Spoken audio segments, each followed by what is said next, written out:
একটি মন্তব্য আর ৮০ লক্ষ মানুষের বিদ্রোহ। ভারতে আলোড়ন সৃষ্টি করেছে ককরোচ জনতা পার্টি। আচ্ছা ভাবুন তো, কোনো দেশের প্রধান বিচারপতি যদি সাধারণ বেকার যুবকদের তেলাপোকা বা ককরোচ এর সাথে তুলনা করেন, তাহলে কি হতে পারে? ভারতের তরুণরা এর জবাবে রাস্তায় নেমে ভাঙচুর করেনি, বরং তারা এমন একটি ডিজিটাল আন্দোলন শুরু করেছেন যা এখন মোদী সরকারের মাথা ব্যথার কারণ হয়ে দাঁড়িয়েছে।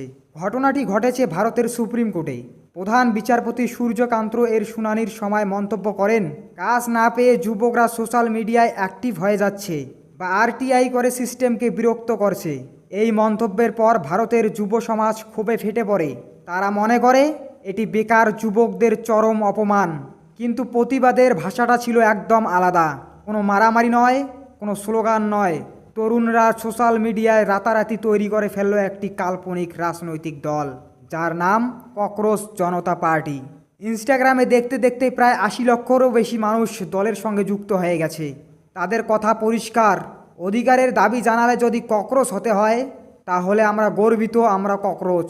শুনতে হাস্যকর মনে হলেও এই দলের দাবিগুলো কিন্তু অত্যন্ত গুরুতর। তারা তাদের ইশতেহার স্পষ্ট জানিয়েছে, একের পর এক পরীক্ষার প্রশ্নপত্র ফাঁস বা পেপার লিক বন্ধ করতে হবে, চাকরিতে সময় মতো নিয়োগ দিতে হবে, নেতাদের ডিগ্রির সত্যতা যাচাই করতে হবে। আজকের ডিজিটাল যুব সমাজকে প্রথাগত উপায়ে দমন করা অসম্ভব, কারণ মিম এবং ট্রোলে এই আন্দোলন ইন্টারনেট ঝড়ের গতিতে ছড়াচ্ছে। ইতিমধ্যেই রাহুল গান্ধী ও মহুয়া মৈত্রের মতো ভারতের শীর্ষ বিরোধী নেতারাও এই ককরোচ জনতা পার্টিকে সমর্থনে জানিয়েছেন।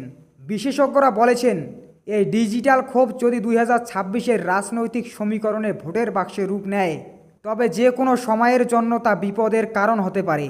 বন্ধুরা, ভিডিওর শেষে এসে আমি একটা কথা খুব স্পষ্টভাবে বলতে চাই। ভারতের সুপ্রিম কোর্টের প্রধান বিচারপতির মতো একজন সর্বোচ্চ দায়িত্বশীল মানুষের মুখ থেকে এই ধরনের মন্তব্য শুধু দুঃখজনকই নয়, এটি একটি চরম মানসিক অপরাধ। আমাদের তরুণরা কিন্তু শখ করে বেকার বসে নেই। তারা বাবা মায়ের রক্ত জল করা টাকায় বছরের পর বছর পড়াশোনা করে রাত জেগে চাকরির প্রস্তুতি নেন। কিন্তু বিনিময়ে তারা কি পাচ্ছে? একের পর এক পরীক্ষার প্রশ্ন ফাঁস, বছরের পর বছরে ঝুলিয়ে থাকা নিয়োগের প্রক্রিয়া আর দুর্নীতি।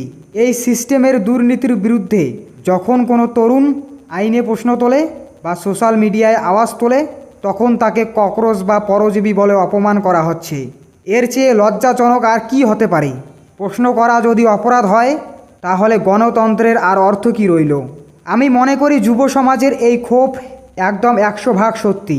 ককরোচ জনতা পার্টি তৈরি করে তরুণরা প্রমাণ করে দিয়েছে যে তারা আর মুখ বুজে অপমান সহ্য করবে না। একটা কথা আমাদের মনে রাখতে হবে, যে তরুণরা দেশ গড়তে পারে, তাদের এইভাবে প্রতিনিয়ত দেওয়ালে পিঠ ঠেকিয়ে দিলে তারা কিন্তু যে কোনো দিন পুরো সিস্টেমে বদলও আনতে পারে।